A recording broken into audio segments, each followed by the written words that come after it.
Hi guys, welcome to OG Cars, and in today's video I bought another car. Same old, but the sun's out, sun is shining. We haven't really had summer this year, have we? So now we're coming in towards winter. Here it is, nice. But it came out for my new purchase. My bank account is now completely dry, like completely dry. But I have my dream car in my possession, just by me, just there. And it's really nice. I want to introduce you to my 1983 Audi Quattro. So let's set the scene. Yesterday, G and I went down in the blue Mini Cooper S.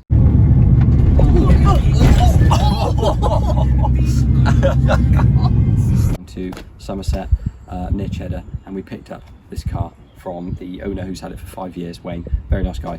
Big thanks to him for keeping it all up together and yeah, just being generally nice through this deal. And yeah, he sold it to us. We went through Cheddar Gorge. What a nice place to be when you're in literally your dream car after you've just purchased it. It's just such a nice area, and obviously the amount of people in Cheddar Gorge, if you guys know, people all the way down both sides, and everyone's going. It's nice to have a car that actually command, like I've had cars that are obviously weird, Jurassic Panda and stuff, but this commands a different kind of attention. So this model, this is a 1983 Mars Red Audi Quattro Turbo with the MB 2.1 engine.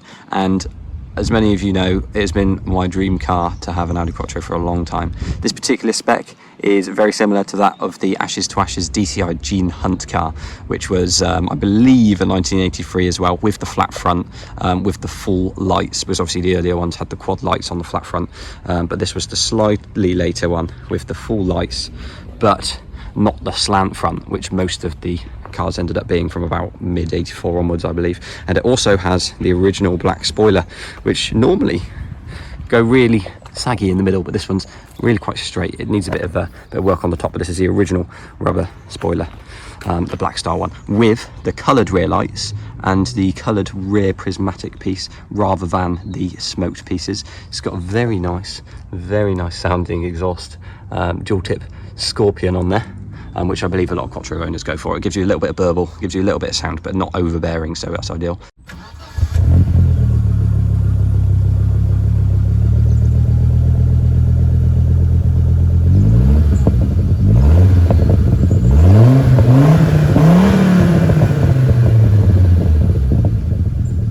It's got the slightly later wheels on it, but it does actually come with its original wheels as well, because these earlier cars came with, if I show you in here, the sort of like flat face ones, whereas the later ones were these deep dish kind of style ones. So these deep dish ones have been put on there, and to be fair, they do look the part.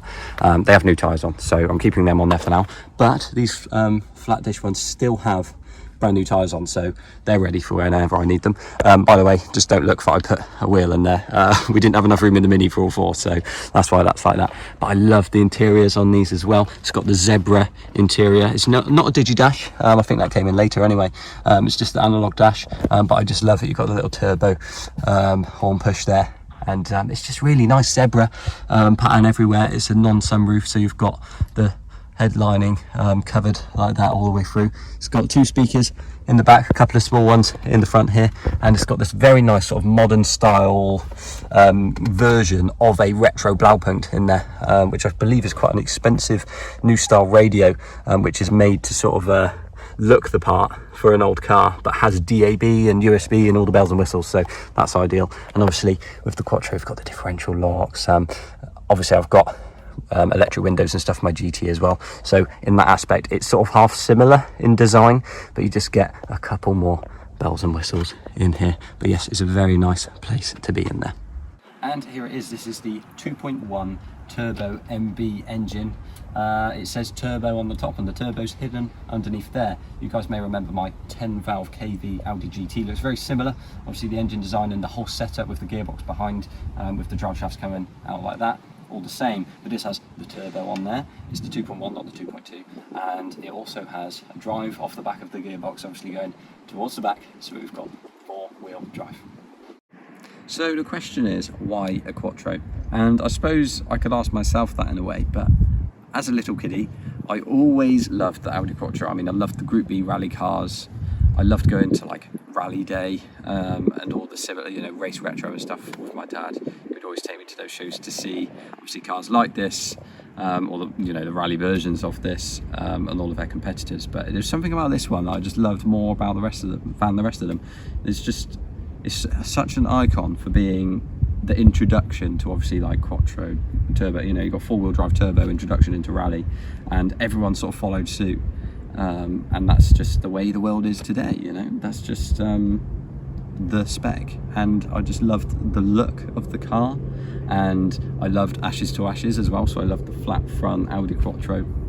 Admittedly, right, I've been looking for an Audi Quattro for beyond how long I could look at a car for. Before I could even drive, I was looking at Audi Quattros, and flat front ones of these were like 10 grand when I first started looking, and I think in like 2005 or so they were about 5 grand, and now they're a lot more than that. And I'm not going to disclose how much I paid for this car yet, but basically it has ruined the bank account, obviously, and so that's why you may have noticed a few cars have come up for sale.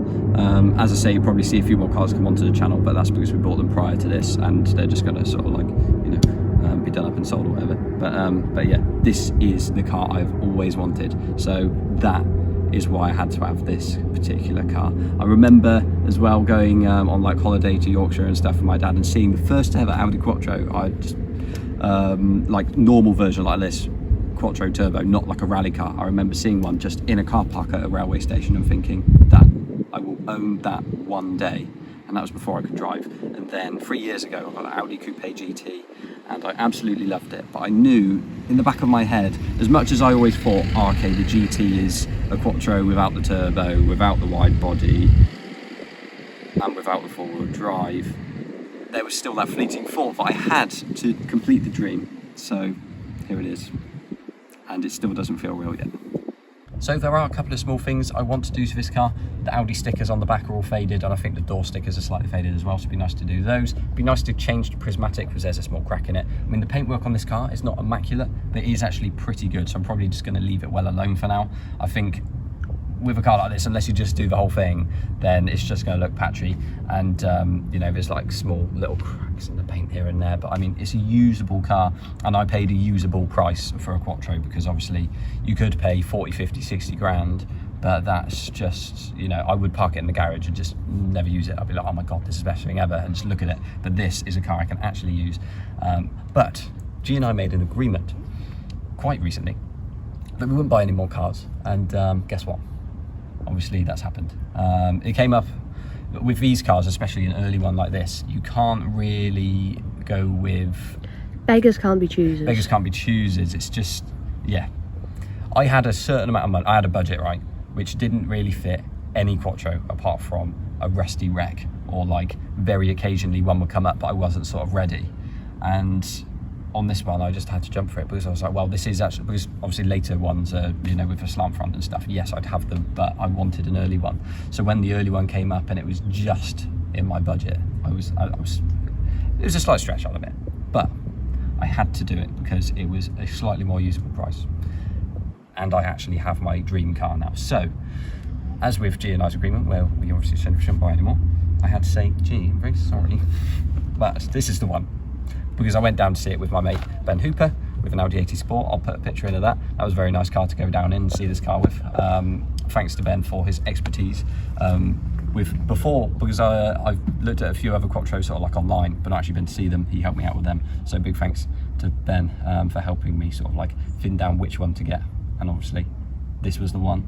But yeah, G and I need to look at selling a few things now, and that is a serious thing. My Fiat 126 is up on auction, although by the time this video is aired it should hopefully be gone, maybe, if the buyer picks up, if it went for reserve. My silver Panda 1000S, which I bought, which introduced itself to the channel, will be going. My Audi GT unfortunately will have to go to obviously pay off all of the money that I've just put into this, and it'll be a shame to see that go, but I am looking for the right home for that. So if you think that may be you, please let me know in the description link below. But yeah, you'll see more of this car soon. I'm going to park it in a private garage, just to obviously keep it nice. It's always going to be in the garage at home, but the Audi GT is at home at the moment, so this is going in another garage, in another garage, and then it will come home when the GT has found its forever home. Thanks very much for watching this video, guys. Like, comment and subscribe. We'll see you all in the next one.